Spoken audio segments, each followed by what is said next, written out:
A thing of beauty. This is a poem which is included in the syllabus of CBSE Standard 12. All the students throughout the world and India would benefit from this virtual classroom. This is an educational video. A Thing of Beauty by John Keats. A thing of beauty is a joy forever. Its loveliness increases. It will never pass into nothingness, but will keep a bower quiet for us and a sleep full of sweet dreams and health and quiet breathing.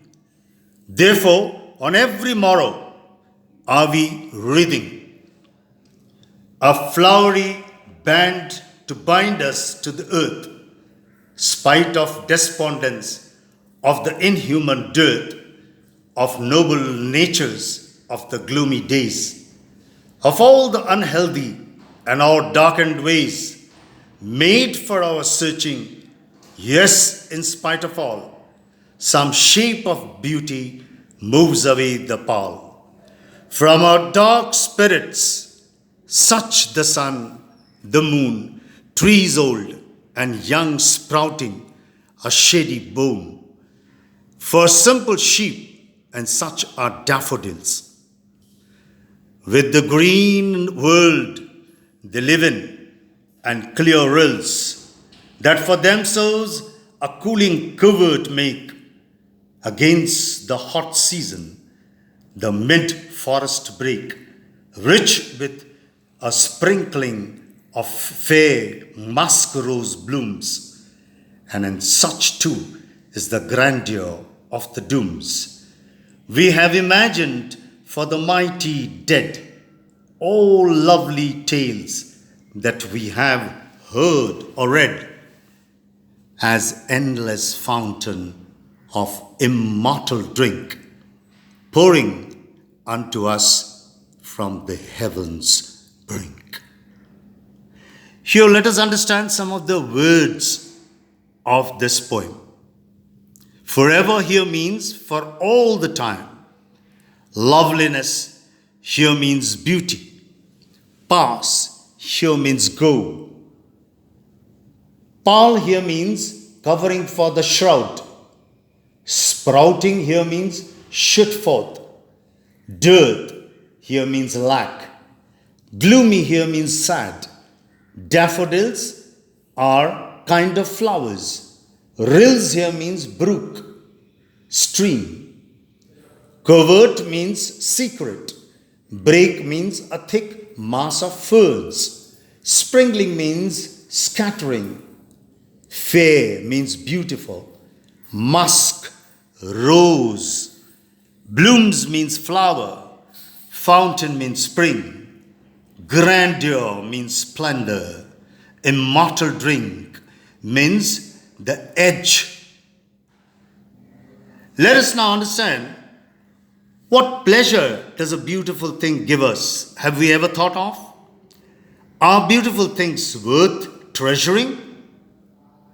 Well, this poem is an excerpt from the poem Endymion, a Poetic Romance by John Keats.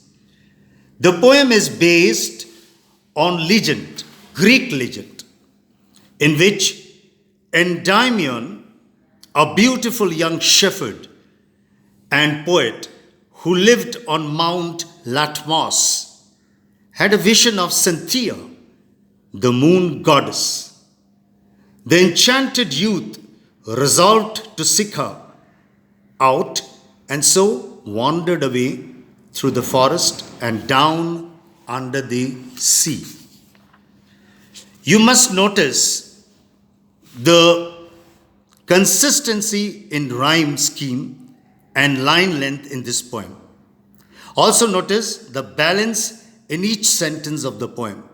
For example, of noble natures of the gloomy days, of all the unhealthy and on darkened ways, made for our searching, yes, in spite of all.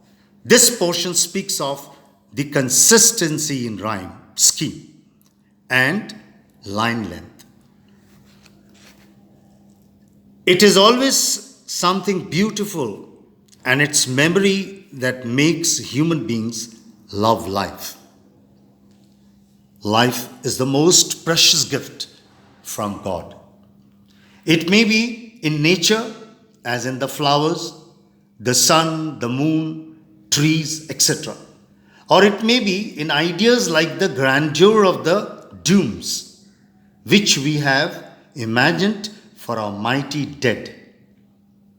Whatever it may be, it is the desire and thought of beauty that lines in spite of troubles and sufferings are mentioned here in this context. Now the question comes, why is grandeur associated with the mighty dead? The grandeur is always associated with the mighty dead. It is believed that their life was a beauty while they lived, and they will have a most beautiful life waiting for them after their death. We should understand what the lines, therefore are we wreathing a flowery hand to bind us to earth, suggest to you. I repeat, we must understand the line, therefore are we wreathing a flowery band to bind us to earth. What does it suggest to you? In this line, Keats says that human beings are aware of the value of beauty in life. They know that a wreath of flowers in the morning can make their whole day worth living. For in the moments of gloom and grief, the thought of the beautiful wreath will give them solace. Thus, this line suggests to us that a simple but beautiful thing like a wreath of flowers is a very valuable thing. Now the question can be asked, do you feel or experience things of beauty only for the short moments, or do they make a lasting impression on you? The likely answer will be, things of beauty make a lasting impression on us. That is why Keats says, a thing of beauty is a joy forever. It is why we make a wreath of flowers every morning in spite of many disappointments.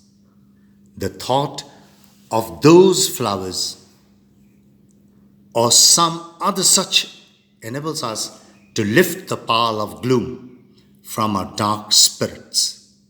It is just as the memory of the sunlight enables us to pass the dark night with hope and cheer. You might be asked a question like, what image does the poet use to describe the beautiful bounty of the earth? How would you answer? The likely answer is, the poet uses the image of nature to describe the beautiful bounty of the earth. The sun, the moon, and the trees all add to the beauty. The daffodils are a pleasure to watch. The clear streams of water with sprinkling of beautiful musk rose flowers is a very beautiful beauty of the earth. This should suffice to answer and understand this particular poem of CBSE Standard 12. Please refer this video to all the underprivileged studious students of India. Then my industry and all the trouble that I took to make this video would be fruitful. Thank you very much.